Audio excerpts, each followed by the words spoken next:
Hi, Digital PR Explained listeners. Our guest today is Matt Prince. Matt is someone who's made a career out of two things: tacos and mentorship. And he's not just leading Taco Bell's brand communications and PR team. Matt is also shaping the next generation of PR professionals and marketing professionals as an adjunct professor at Chapman University, where Matt teaches influencer marketing and personal branding. And beyond that, he is also the founder of For You Path. And that's a free resource community connecting young professionals in PR, communications, and marketing with mentors and tools that they need to succeed. It's really awesome. I'll link to it in the show notes so everybody can check out that side of Matt's work as well. Welcome to Digital PR Explained, Matt. Thanks for having me, Brent. So let's go into your work with Taco Bell. This episode, we have to jam pack it into 20 minutes. I don't know how we're going to do all of that, but we're going to try. I have so many things to ask you about. I've been following you on LinkedIn for quite a long time. And I really wanted to focus on three different Taco Bell campaigns, we'll call them.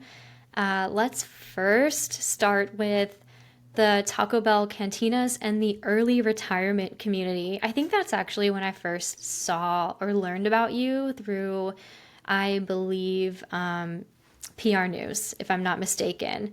But to give my listeners a little bit of a background of that campaign, Taco Bell took a really fun and unexpected approach with this event and created a retirement community pop up in San Diego. And instead of catering to retirees, it was all about celebrating those who are young at heart. And the experience featured everything from Baja Blast margaritas to poolside tacos and live entertainment, of course. And it was a really playful way to showcase Taco Bell's Cantina concept. And it mixed a lot of like fun nostalgia and a unique vibe to connect with fans of all ages. I am so curious to know, like, what inspired this campaign? Yeah, this was a fun one. And I think probably a majority of the campaigns you see from us, they're always based off of some sort of consumer insight. And I think that's one thing that we really try to do a lot of is ensure like, hey, there's a lot of amazing ideas and creativity and these like gold nuggets of insights that come from our consumers. We don't need to reinvent, anything. We just have to be better at finding where those nuggets are buried. And this was a really fun one because I think we were looking back at one of our big campaigns that we did prior to the pandemic, which was the Taco Bell Hotel. And this was kind of an experience, the first time we had done anything that was overnight. It was like a 4-night stay at a Taco Bell Hotel. Everything was themed to Taco Bell. We did it in Palm Springs, and it was amazing. And that was built for the millennial consumer. And so fast forward to today, we were thinking, okay, how can we do something like that, but for Gen Z or with Gen Z at heart? And so that's where the inspiration came from. And Gen Z, if you look at the behaviors of what they're doing in culture or what they're not doing in culture, their mentality is much more slowed down than the pace of that of millennials and what we saw for a long time. And so there's a lot more staying in, there's less going out. And so the thought was this is really resembles more of a retirement, than anything. And there's this kind of desire to speed up this lifestyle, I think, for a lot of Gen Zers. And so the thought was you shouldn't have to wait until you're 65 to get the lifestyle of retirement that you desire. And that was the kind of the impetus of this, and like how do you build a place and it being a retirement location that you can build out that experience for consumers, specifically Gen Z, of you don't have to wait until 65 to get the lifestyle you desire. We're going to build it into this experience and bring it to life. It was in San Diego, right? Yes, yes. Okay, good. San Diego is the perfect spot for that. All right, cool. I love that. So, were there any unexpected challenges or learnings that you took from this campaign? It sounds like it almost was turnkey because you've done something similar in the past. But what did this time around teach you, particularly about the Gen Z customer, maybe? Yeah, I think, I mean, a lot has changed, obviously, since we did the hotel. This was again in maybe 2019. And in our industry, especially, I mean, all it takes is just a few months for everything to completely change. So much has changed in how you're building out experiences and what you're building them for, who you're building them for, and how you're going to bring the content and storytelling to life. So I think really leveraging, influencers in general played a much different role. If you look at the hotel, we didn't have any paid influencers that were there on site compared to where we had at the Cantinas event. We had a much bigger presence of paid influencers, and just the role that influence played and the role social media played in general, I think, has shifted over that time quite a bit. So I think things like that brought in tons of different dynamics. And I think anytime you do an in-person activation, there's just a level of unknown, things that can go wrong or challenges that you'll be faced. But everything was seamless and went amazingly well. So it was a great experience. We even had a proposal on site. We had all sorts of really Gosh. cool experiences, like sound baths and meditation and yoga and golf, and it was just really, again, all the pieces that you would find in a retirement home built for modern day Gen Z. That's so fun. An engagement. Wow. What? That's super memorable. I'm going to pivot to the other campaign that I wanted to pick your brain about today. I think this was a really genius one. It was the Live Moss Live event. And in that, or for that event, you spoofed Apple's iconic product launches to reveal new menu items. And we'll link to where folks can watch that on YouTube. And by mirroring the tech industry's high production unveilings, Taco Bell really turned heads in an unexpected way. And you leveraged cultural moments to really connect with audiences across industries as well. I think it showed Taco Bell's ability to react in real time and inject some humor into the tech space, maybe tapping into not a new customer, but a customer that you definitely cater to and wanted to get in front of a bit more. And I know I said real time event, but this definitely took, I'm assuming, months to plan. It's a full on production. Can we go back to like the day one of that and how it came to be and how you came up with the idea for doing this event? Yeah, absolutely. So this, very similarly, again, was rooted in consumer insights. And what we saw in looking at, a bunch of different fan bases as they relate to brands, were that these companies like Apple or Tesla or Disney or Samsung, they all have these outlets. They all have these moments and these events that showcase the brand fandom in a really cool and innovative way. And I think what was typically designated for that tech and entertainment space left a lot of room for us to play where we are in food and lifestyle. And so that's where it kind of was originated from. Like, if they can do it, why can't we? And that's, I think, again, just kind of indicative of where we are as a brand of, I think if you're only looking for inspiration within your industry set, you're not looking, far out enough, because there's so much inspiration beyond just where you are probably typically looking. And so that's where we were playing. And so we wanted to go big and go bold, and we wanted to do something new that we hadn't done before. Obviously, for those familiar with Apple's event, they always unveil some products, looking into the innovation for the next year. We consider ourselves a very innovative company. Again, we're not launching iPhones. We are launching, amazing products.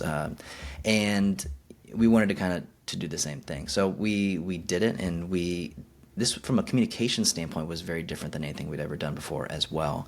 If you think about how we unveil product announcements or launch different campaigns or things, we do them throughout the year. We've never clumped them all together in one giant announcement. And so there's a lot of implications that we really weren't sure how they would go, and if we would have enough news throughout the year to sustain the buzz that we're typically used to. So it was a new way of looking at PR, which I really loved, being able to take that sort of swing, and it worked really well. I think there was a lot of people that were just shocked that Taco Bell was out appling Apple on a keynote type presentation like this, and we had a lot of fun with it. And I think we have a lot of permissibility to do some cool things, but the inspiration was from outside of our industry, which I think there's a lot of fun to play with. Yeah, and this you mentioned came from consumer insights. Can you share a little bit more about what specifically inspired that from the data that you had and also the tools that you use? I'm just super curious to know myself. Yeah. I mean, if you look at consumers in general and how they interact with brands, there's a lot of brands that do such an amazing job of building these cult-like followings. And like I mentioned, Apple, Disney are just some of the amazing brands that have done a great job at that. And Taco Bell, if you look at our brand, I think we operate very similarly. We have a very cult-like following. Either you love us or you don't love us as much. But there's a really, really strong community that we have with our brand, and so we wanted to build out something for them. And so it was driven by the things that those programs or those brands were doing, and where the consumer conversation was taking it. And so if you look at, I think, earned media in general, there's a huge shift on who is controlling the narrative for your brand message. For a long time, it was the brand who had more control, and that's shifted, I think, completely to where we are today, where it's driven and owned by the consumer, and specifically on social media. And so that's where a lot of people are getting their news, their information. Brand awareness is through social and through influencers and through people that they either follow or even don't follow, right, if things are coming up onto their For You page. And so for us, we wanted to build an event specifically for social, social verse kind of experience that would create this content that could live beyond this singular event. And that's what we saw, over time. We saw these people doing the green screen content creation on TikTok and kind of dissecting the event, looking at the products. And so what happened to be just a 60-minute event lived far beyond, that time, and just kind of gained its own legs within social into things that we never imagined. But that was the hope. Just a 60-minute event. It was a production. I just was fascinated because I hadn't watched it until, or even looked at the YouTube video until putting together the notes for this interview. And when I saw how long it was, I was so impressed. But that's very interesting. So it sounds like you measured the social content, did a lot of social listening to see what the engagement was there. Were there other ways that you measured the success beyond social? Yeah, I mean, I think a lot of what we do and how we look at the success of our campaigns are usually twofold. One is either sales overnight, our hope to driving people into the restaurant and purchasing certain products, but driving people to a purchase point. The other is what we call brand over time, and that is just really kind of to cement our brand and culture and to ensure that we're continuing to innovate and show up in really fun and innovative and relative ways. And that's much harder to measure, obviously, because it's, buzz is, I think, the thing that we all aspire to, but have the hardest time getting to measure. But this product or this program really did both of those things. Like, we wanted to drive people into the restaurants via awareness of these products that we were launching.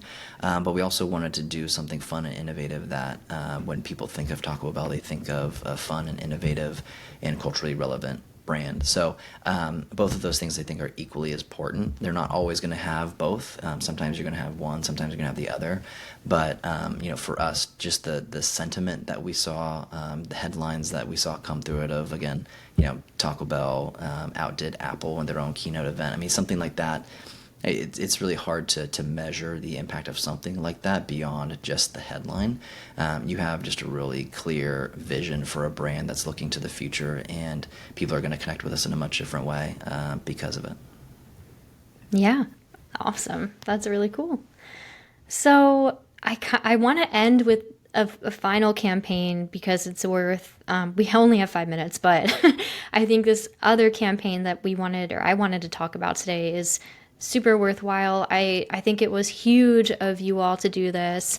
Taco Bell celebrated National Taco Day with a new date in the last year. It moved to Taco Tuesday with National Calendar Day's official blessing. And it's you all also celebrated the biggest taco day of the year with a bunch of different promotions and exclusive offers through the month of October.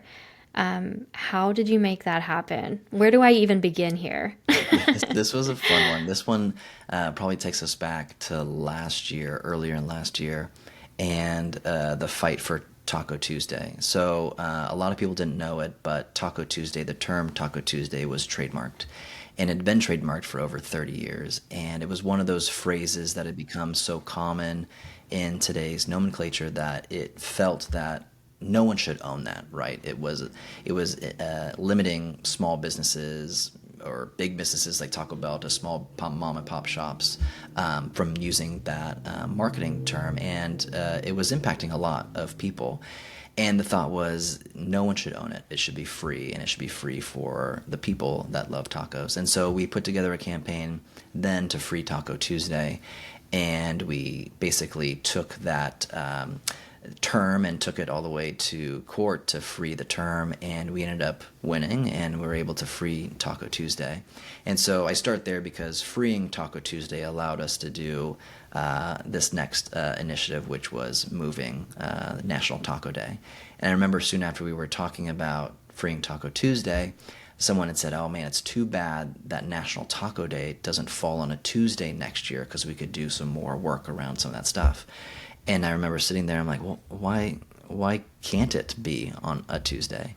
And sure enough, I reached out to the gentleman who runs the National Calendar Day and just had a conversation and asked him, like, hey, what would it take and what can we do around having some fun and moving National Taco Day to its rightful day? So every year, National Taco Day has fallen on October 4th for whatever reason. Sometimes it falls on a Tuesday, but most likely it does not. And we wanted to make sure that it found its rightful home. And so we put together just a fun campaign, talked about it moving. And this was really cool because, I mean, again, if you look at what we've done over the past 2 years, we've changed, regulation. We've moved national calendar days. It's really cool to have this ability to not just benefit what we would say is the benefit to our brand, but it benefited what we hoped a lot of other brands, and to see people put together these offers and put together their own promotions and campaigns that help their businesses grow. Was really special. So it was really cool to see. And so now every year, National Taco Day will be celebrated on the first Tuesday of October.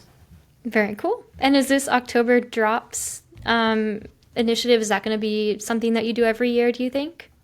Potentially, yeah. I mean, this obviously was a very special year and doing it for the first time. And I think what we're trying to do and what you saw with that offer and what you'll definitely continue to see from us is how do we build out just individualized experiences and opportunities for our consumers. And we do Tuesday drops just about every Tuesday in the year. And that to us is important because we want to build out some of these cool moments for consumers to discover merch or music or offers. And it does a lot of help for the business and driving people and engaging our consumers. Very nice. Merch, such a big thing in 2025. And well, it was a big thing in 2024 and continues to be. So very cool. I love that. Well, thank you so much for quickly running through those 3 different campaigns. I'm going to have to end it there, unfortunately, but we're going to have you back on again soon to talk about the work that you do with For You Path and everything that you stand for when it comes to working with Gen Z and your influence in that space. But before we go, where can my listeners find you to learn more about Taco Bell's upcoming initiatives or just connect with you?